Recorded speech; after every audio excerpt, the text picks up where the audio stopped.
제목을 전했어요. 자, 오늘 본문의 말씀에 보니까 3절 말씀에 보니까 3절 한번 같이 읽어봅니다. 시작. 이르되 내 주여 내가 주께 은혜를 입었사오면 원하건대 종을 떠나 지나가지 마시옵고. 아브라함이 자기 집 앞을 지나가는 세 사람을 향해서 달려나가서 몸을 땅에 굽혀 절하면서 하는 말이, 내 주여 내가 주께 은혜를 입었사오면 원하건대 종을 떠나 지나가지 마시옵고. 아브라함이 종을 떠나 지나가지 마시옵고 라고 말하는 것으로 봤을 때에 하나님은 그냥 그 집을 지나가려는 그런 모습이었던 것 같아요. 아브라함의 집으로 오는 모습이었다면 이 말 하지 않겠죠. 아브라함의 집으로, 자기 집으로 들어가고 있는데 지나가지 마세요 이 말이 안 맞잖아요. 아브라함이 지나가지 마세요 말한 거 볼 때 아마 집이 여기인데 그냥 지나치려는 것 같았어요. 근데 아브라함이 달려가서 그냥 지나가시면 안 됩니다, 우리 집에 오셔서 하고 자기 집으로 초청해 드렸다는 것이죠. 다시 말하면 아브라함은 자기 집 앞을 그냥 지나가려시는 하나님을 보자마자 곧장 달려가서 자기 집으로 모셔들어 접대함으로 말미암아 아들을 얻는 축복을 받았다. 그래서 이것을 좀 정리하면 기회를 놓치지 않는 헌신. 따라합시다. 기회를 놓치지 않는 헌신. 그냥 지나가도록 한 것이 아니라 잡았어요. 오세요. 자기 집으로 모셔드렸습니다. 많은 사람들이 하나님을 섬길 만한 능력과 조건이 있음에도 불구하고 그 하나님을 섬기며 하나님 앞에 헌신할 수 있는 어떤 기회를 적극적으로 붙잡지 못하고 그냥 지나쳐 버리기 때문에 이 헌신의 축복을 놓쳐버리는 경우가 적지 않다는 것입니다. 그래서 우리가 기회를 놓치지 않는 것, 더 적극적으로는 없는 기회를 만들어서라도 하나님을 섬길 수 있다면 이것이 큰 축복이 되며 은혜가 될 줄로 믿습니다. 여러분과 제 삶이 무엇을 위해서 존재하고 있나? 우리가 왜 사는 건가? 이 땅에서 잘 먹고 잘 사는 것이 이 삶의 이유고 이 세상에 사는 존재 이유인가? 우리가 예수님을 모를 때는 그런 생각을 가지고 살아.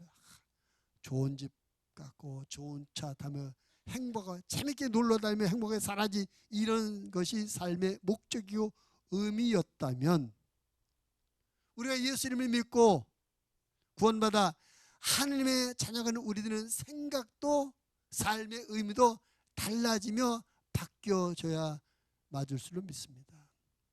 하나님께서 나를 왜 살게 하시는 것까? 뭔가 하나님의 일에, 하나님의 거룩한 일에, 복음을 증거하고 영혼을 구원하는 그런 일에 우리가 쓰인 우리를 쓰시려고 하나님께서 우리를 이 땅에 살게 하시며 우리를 구원해 주신 것인 줄로 믿습니다.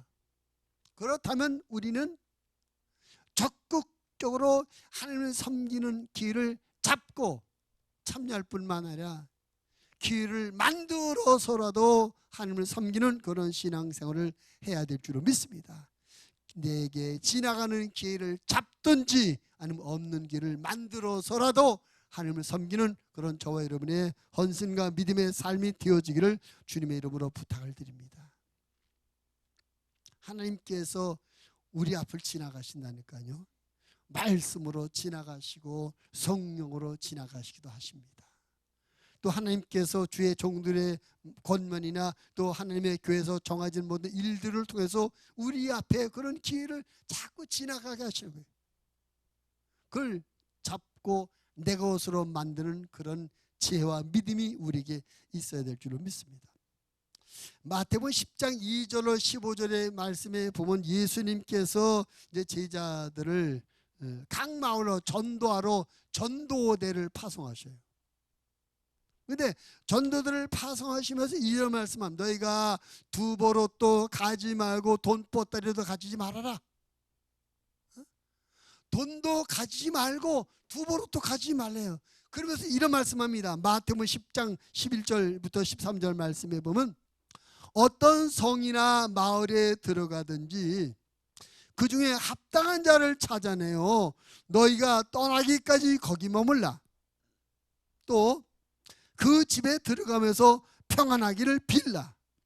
그 집이 이에 합당하면 너희가 빈 평안이 거기 임할 것이요 만일 합당하지 아니하면 그 평안이 너희에게로 돌아올 것이니라. 자, 이 말씀은 돈 필요 없다, 옷도 필요 없다, 어느 마을에 가든지 너희가 내키는 집에 들어가라. 아무 집에 들어가면서 그 집을 평안을 빌라, 축복을 빌라는 것입니다. 그리고 집에 들어가 그 집에서 신세를 지라는 거예요. 근데 그 집이 너희를 잘 영접해서 대접한다면 너희가 그 집에 들어갈 때 축복하고 빌어준 평안이 그 집에 그대로 임할 것이다. 뒤집어 말하면 그 제자들이 자기 집에 올 때 축복합니다, 평안해서 빌어줬는데 자기를 축복하며 평안을 빈 제자들을 어서 오세요 하고 대접한 그런 사람들은 그 축복과 평안을 받을 거지만 가세요, 오지 마세요 밀어낸 사람들은 이 축복과 평안을 받을 수 없다는 얘기죠. 그러니까 예수님의 제자들이 어느 마을이나 집에 들어갈 때 그 마을과 그 집은 하나님의 평안과 축복을 받을 기회라는 것입니다. 기회. 그 기회를 잘 잡아서 제자들을 받아들이고 그들을 섬겼다면 그 축복이 자기 것이 되는데 이걸 몰라서 오지 마세요, 바빠요, 피곤해 밀어낸다면 축복을 받지 못한다는 것이죠. 그와 똑같은 원리입니다. 기회라는 것입니다. 기회. 아브라함도 지금 세 사람이 지나갔어요. 그냥 지나가 버리면 끝입니다. 근데 달려서 그냥 지나가지 마세요, 우리 집에 들어오세요 라고 모셔들었다. 기회를, 지나가는 길을 잡았다는 것입니다. 사실 우리가 지금까지 신앙생활하면서 그런 일들이 많이 있어요. 다시 말하면 하나님의 축복과 은혜를 받을 수 있는 기회가 수없이 지나갔어요. 그 수없이 지나가는 길을 잡아서 그 축복과 은혜를 경험한 사람들이 있는가 하면 그냥 지나쳐 버리기만 그런 성도도 있겠죠. 지금까지 우리 앞을 지나갔던 수많은 축복과 은혜의 기회가 앞으로도 계속 우리 앞을 지나갈 것입니다. 우리가 천국문을 들어가는 그 순간까지 계속해서 그 기회는 지나갈 거예요. 지금까지 그 기회를 잡지 못하고 놓쳐버린 것이 아쉽다고 생각이 되신다면 이 시간 이후로라도 여러분 앞을 지나가는 그 은혜와 축복의 기회를 놓지 말고 붙잡으시고 그것을 여러분의 것으로 만드시는 믿음과 지혜와 결단 있는 하나님의 사람들이 되시기를 주님의 이름으로 부탁을 드립니다. 기회가 지나가는 걸 잡는 것도 중요하지만 경우에 따라서는 만들어서 하나님을 섬기는 것도 중요한 것입니다. 성경이 이렇게 말합니다. 에베소 5장 15절 17절 그런즉 너희가 어떻게 행할지를 자세히 주의하여 지혜 없는 자같이 하지 말고 오직 지혜 있는 자같이 하여 세월을 아끼라. 때가 악하니라. 우리가 살고 있는 때가 악하다는 것입니다. 악하다는 의미는 뭡니까? 하나님의 일, 하나님의 역사를 하지 못하도록 우리 눈을 닫아버려서 우리 눈이 어두워지게 만들고 우리 심령을 닫아서 심령이 어두워져서 그 하나님의 일을 참여하지 못하도록 하는 그런 악한 세력이 있다는 것입니다. 이런 악한 세력들이 속아서 영적인 눈이 닫혀지고 심령이 닫혀져서 우리 앞을 지나가는 축복기를 그냥 지나쳐버리지 말고 깨어있어서 밝히 눈을 떠서 그 하나님의 지나간 주신 축복, 내 앞을 지나가는 축복들을 그 기회를 내 것으로 삼고 누리는 그런 신앙생활을 하라는 말씀입니다. 오늘 아브라함이 자기 집 앞을 지나가는 하나님을 그냥 지나쳐 가지 않도록 달려나서 모셔도록 기회를 잡아서 헌신하여 축복을 받는 것처럼 우리 목양 가족들의 신앙생활이 내 앞을 지나가는 축복과 은혜의 길을 잘 잡고 섬겨서 축복을 받고 은혜를 받고 그래서 하나님을 더 감사함으로 복되게 섬겨드리는 그런 신앙생활 하시는 하나님의 사람들이 되시기를 주님의 이름으로 부탁을 드립니다. 따라서 기회를 놓치지 말자. 그 다음에 두 번째 아브라함의 이 헌신을 보면 6절부터 8절에 보니까 한번 6절부터 8절 한번 같이 읽어볼까요? 시작. 아브라함이 급히 장막을 하고 와서 사라에게 이르되 속히 고운 가루 세 쌀을 가져다가 반죽하여 떡을 만들라 하고 아브라함이 또 가축대 있는 곳으로 달려가서 기름 주고 좋은 송아지를 잡아 하인에게 주니 그가 급히 요리한지라 아브라함이 엉긴 젖과 우유와 하인이 요리한 송아지를 가져다가 그들 앞에 차려놓고 나무아래 모으셨음에 그들이 먹으니라. 오늘 아브라함의 축복받은 이 헌신의 두 번째 모습은 따라합시다. 최선을 다한 헌신. 6절부터 8절이 아브라함이 하나님을 섬기는 모습인데 어떻습니까? 여러 번 보기에도 아브라함이 좀 최선을 다한 것처럼 생각이 되십니까? 사실은 이 지나가는 사람들은 어떤 사람들? 그 뜨거운 태양빛을 받으면서 먼 길을 온 사람, 피곤하고 지쳐있는 사람들, 이렇게 피곤하고 지쳐있는 사람들에게 냉수 한 그릇만 대접해도 큰 대접이에요.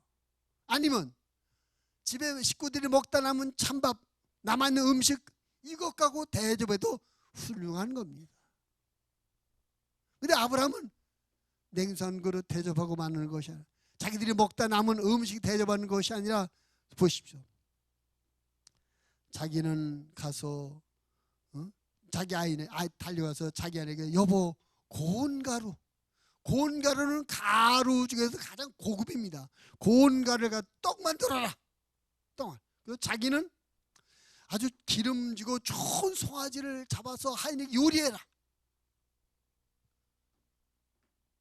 이 모습 아주 질 좋은 가루로 떡을 만들게 만들고 자기 집에 송아지 중에서 아주 기름지고 좋은 송아지를 골라가지고 이것 갖고 요리하게 만들고 또 엉긴 젖과 우유를 가지고 갖다가 음식을 대접하고 있습니다.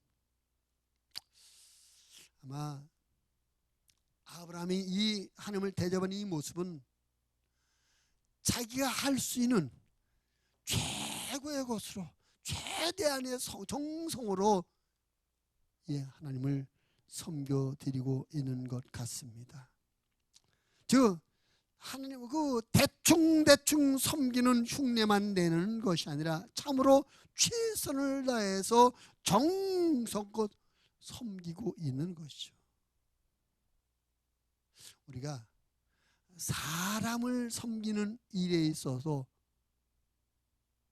사람을 섬길 때도 이런 자세로 섬길 때 그 섬김을 받는 사람이 얼마나 감사하고 행복하게 그 섬김을 받겠습니까? 근데 하물며 우리가 하나님을 섬길 때에 우리 하나님을 섬김에 있어서 우리가 할 수 있는 최대한으로 최선을 다해서 섬기는 것이 마땅한데 우리가 그렇지 못할 때가 있다는 거지요. 오늘 그래서 이 아브라함이 이런 섬김의 모습을 보면서 우리가 좀 하나님 섬길 때 우리가 최선을 다하자, 정성을 다하자. 근데 이 이후로도 아브라함의 생애를 보면 아브라함은 하나님을 섬기는 일에 있어서는 그 어느 것도 주저하거나 아끼는 것이 없었어요. 아브라함의 생애 가운데 여러분에게 가장 인상적으로 남는 일은 어떤 일입니까? 아브라함에게 있어서 아브라함의 이야기 가운데 아브라함의 생애 이야기 가운데 가장 기억에 남는 일이 뭐가 있을까요?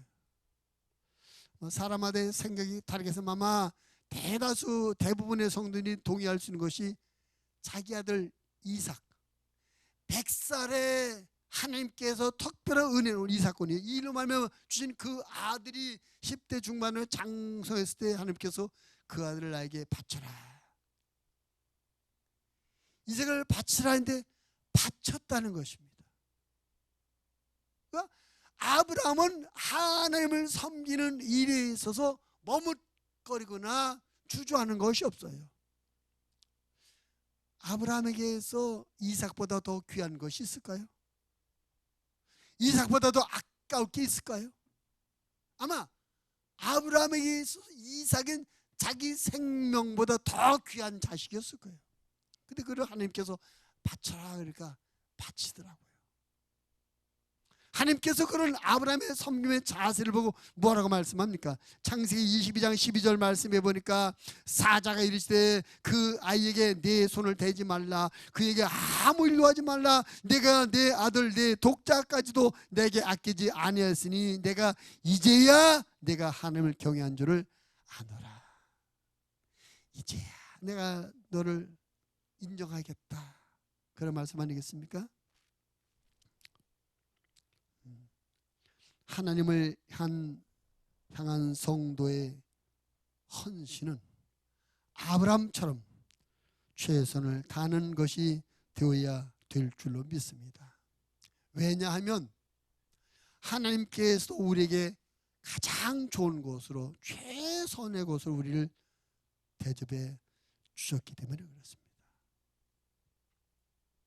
하나님께서 우리에게 뭘 주셨습니까? 하나님에게 가장 귀한 것 주셨어요. 하나님에게 가장 귀한 것이 뭡니까? 독생자 예수 그리스도. 하나님께서 우리에게 독생자 예수 그리스도를 주셨어요. 우리의 죄를 용서받고 하나님의 자녀가 되고 영원한 천국을 살게 하기 위해서 하나님의 독생자 예수님을 십자가에 못 박혀 피 흘려 죽게 하신 것입니다. 성경 이것을 하나님이 우리를 사랑하여서 주셨다. 우리가 잘 아는 요한복음 3장 16절, 하나님 세상을 이처럼 사랑하사 독생자를 주셨으니, 우리를 사랑하신 것이 아주 잘 표현된 것이 하나님께서 예수님을 우리에게 주신 일이라는 것입니다. 이처럼 하나님이 우리에게 당신의 가장 귀한 것을 주셨기 때문에 우리는 그 은혜를 받은 사람, 그 사랑을 받은 사람들이기 때문에 우리들도 하나님을 섬길 때 최고의 것으로 최선을 다해서 섬기는 것이 마땅한 줄로 믿습니다. 오늘 아브라함이 하나님을 섬기는데 최선을 다해서 섬기고 있어요. 예수님은 우리에게 이렇게 말씀합니다. 마태복음 22장 37절 말씀에 보면 예수께서 이르시되 내 마음을 다하고 목숨을 다하고 뜻을 다하여 주 너의 하나님을 사랑하라. 우리가 이 말씀을 보면서 우리가 주의 일을 감당할 때도, 주님을 섬길 때 내가 할 수 있는 최선을 다하고 있는 건가? 예배 드릴 때 내가 지금 이 시간 내가 하나님 앞에 최선을 다해서 예배를 드리고 있는 것인가? 뭔가 주님께서 우리에게 맡겨진 직분과 사명을 감당할 때 하나님께서 주신 직분 사명 감당하면서 내가 지금 최선을 다하고 있는 건가? 하나님의 은혜에 감사해서 하나님을 섬겨 헌신 봉사할 때도 내가 지금 최선을 다하고 있는 것인가? 한번 우리 자신을 한번 돌아보고 점검해 봐서 최선을 다하는 그런 헌신을 드림으로 말미암아 하나님을 감동시켜 드리고 하나님의 은혜와 복을 받는 우리의 신앙생활 되어지기를 주님의 이름으로 부탁을 드립니다. 하나님께서 우리에게 베풀어 준 은혜가 얼마나 크고 귀한 것인지를 알면 우리도 하나님 앞에 그렇게 할 수밖에 없지요. 요한복음 11장에 보면 베다니에 나사로가 죽게 됩니다. 예수님이 가셔서 무덤에서 썩어가고 있는 그를 살려내셨어요. 그리고 그 다음 장 요한복음 12장에 보면 자기 오빠를 살려준 예수님 은혜에 감사해서 그 동생들이 예수님을 대접하는 이야기 나옵니다. 그 자기 집에 예수님을 초청해서 예수님을 대접할 때 그 집의 막내 동인 마리아가 300데나리온 되는 나드 향을 갖다가 예수님의 발에 부어드리고 자기 머리털로 예수님 발을 씻어드렸어요. 여러분, 누군가의 발을 씻겨 본 적 있으십니까?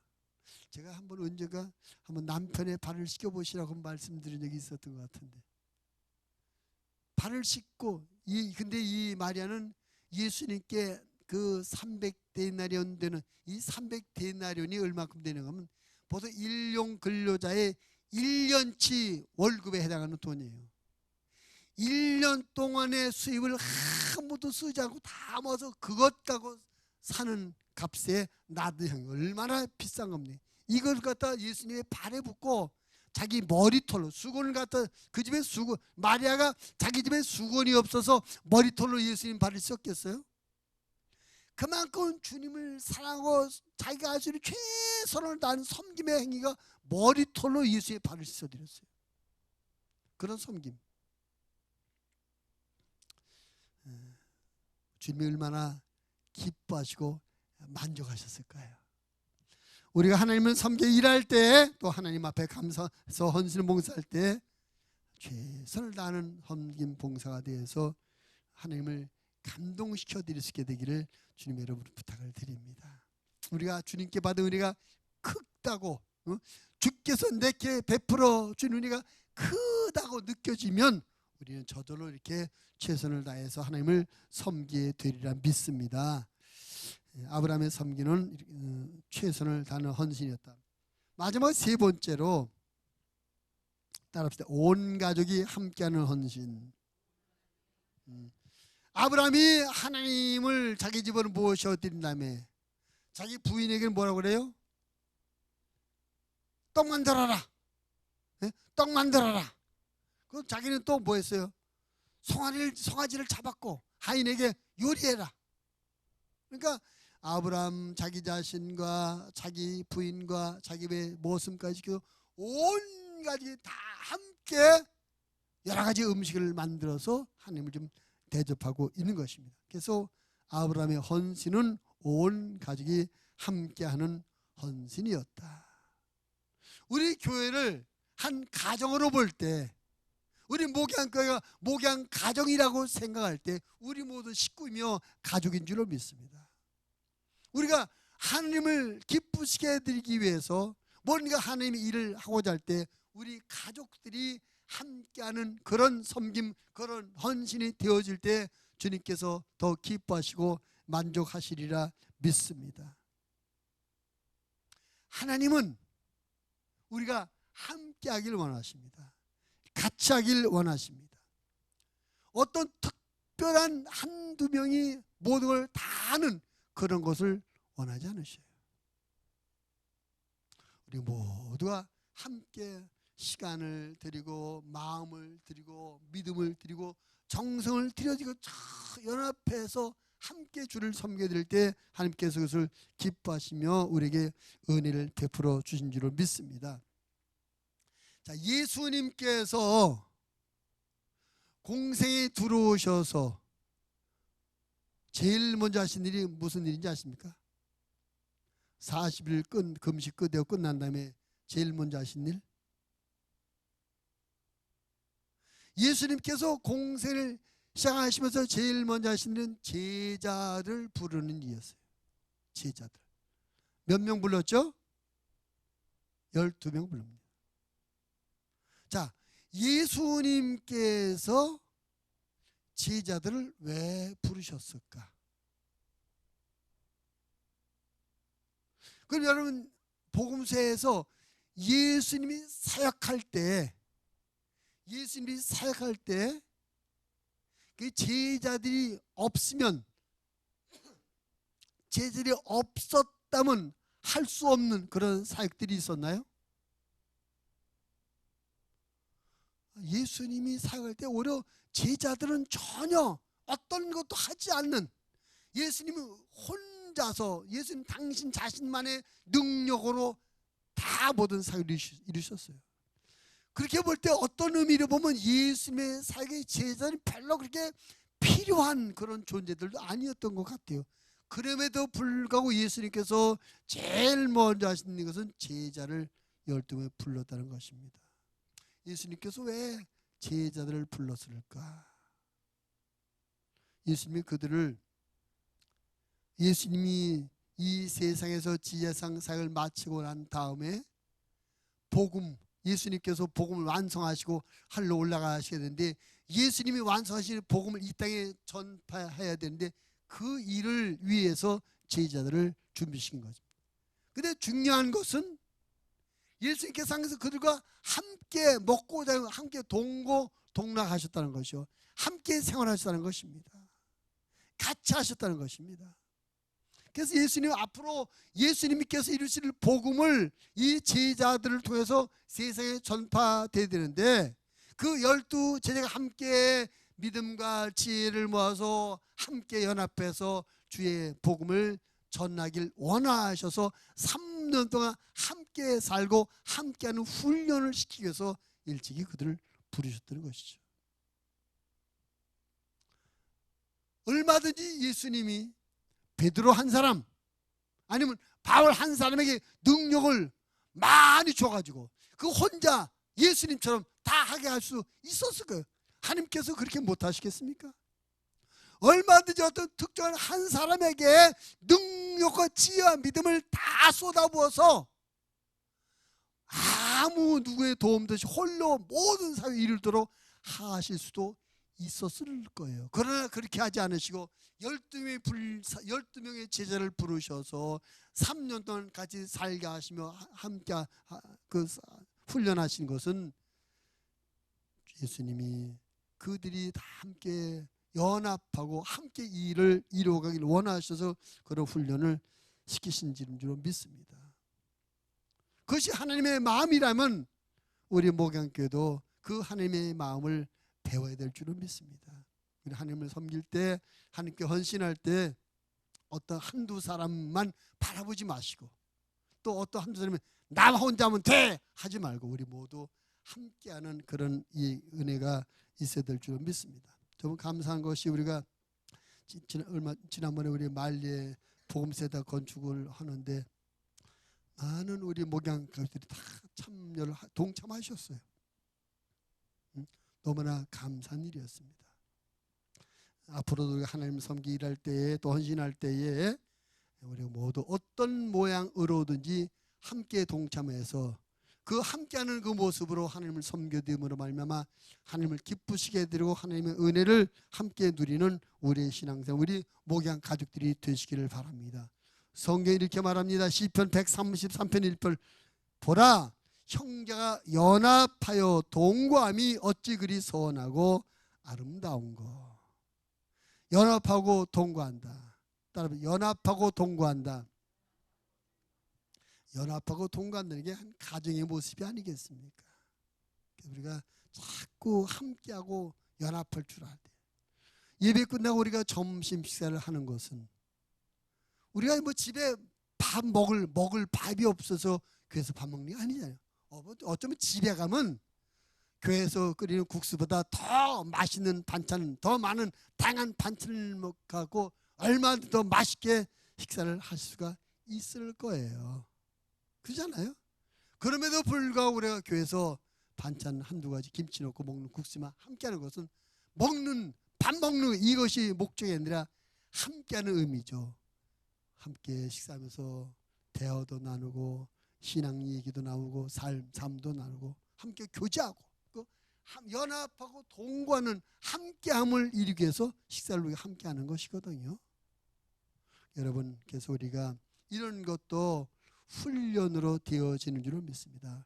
예수님께서 제자들을 부르셔서 3년 동안 함께 사는 훈련을 하신 것처럼 우리가 이 땅에서 교회에서 신앙생활하면서 우리가 함께하는 훈련을 해야 되는 거죠. 때로는 우리가 속상할 때도 있고 또 마음에 안 들 경우도 있을 것입니다. 그럼에도 불구하고 그것을 극복하고 함께 하시는 여러분 되셔서 우리가 더 그리스도의 가족으로서 한 마음 한 뜻이 되어서 하나님이 하라고 명하신 일을 감당하고 또 하나님의 축복도 함께 받고 그래서 하나님을 기쁘시게 하는 우리 목양 가족들이 되시기를 주님의 이름으로 부탁을 드립니다. 여러분 함께하는 것이 왜 중요한지 아십니까? 마태복음 18장 20절 말씀에 보면 두세 사람이 내 이름으로 모인 곳에는 나도 그들 중에 있느니라. 우리가 함께하면 어떻게 한다고요? 주님이 같이 해주신대. 우리가 함께하면 주님이 같이 해주신대. 또 전도서 4장 12절 말씀에 보면 한 사람이면 패하겠거니와 두 사람이면 맞설 수 있나니 세 겹줄은 쉽게 끊어지지 아니하느니라. 함께한다는 게 또 왜 중요한지 아십니까? 함께하면 강하다는 거예요. 혼자는 못 당하지만 함께하면 이겨낼 수 있다는 것 아니겠습니까? 우리가 영적 싸움도 혼자는 안 돼. 근데 같이 하면 이겨낼 수 있는 것입니다. 그래서 함께한다는 게 참 중요한 것입니다. 그래서 우리가 하나님을 섬겨 헌신하는 일도 아브라함의 하나님을 섬길 때 온 가족이 다 함께해서 하나님을 섬겼던 것처럼 우리가 하나님의 일을 감당하고 하나님을 섬길 때 우리 모두가 다 참석 동참해서 함께 하나님을 섬김으로 말미암아 하나님을 기쁘시게 드리고 우리는 하나님의 은혜를 받는 그런 신앙과 섬김의 삶이 되어지기를 주님의 이름으로 부탁을 드립니다. 지난 주간 이 말씀을 갖고 나눈 이야기가 아브라함의 헌신이 영안이 열린 헌신이요 자원하는 헌신이요 겸손한 헌신이었다면 오늘 다른 각도로 본 아브라함의 헌신은 기회를 놓치지 않는 헌신이요 최선을 다한 헌신이요 온 가족이 함께하는 헌신이었다. 우리 목양의 모든 가족들이 이런 헌신의 삶을 살아 아브라함이 복의 근원되며 믿음의 조상이라는 그런 칭송을 받은 것처럼 우리 모든 목양가족들이 복의 근원이며 믿음의 정말 멋진 믿음의 사람이라고 칭송을 받는 그런 은혜가 우리 모두에게 있게 되기를 주님의 이름으로 축원을 드립니다. 하나님 아버지 우리를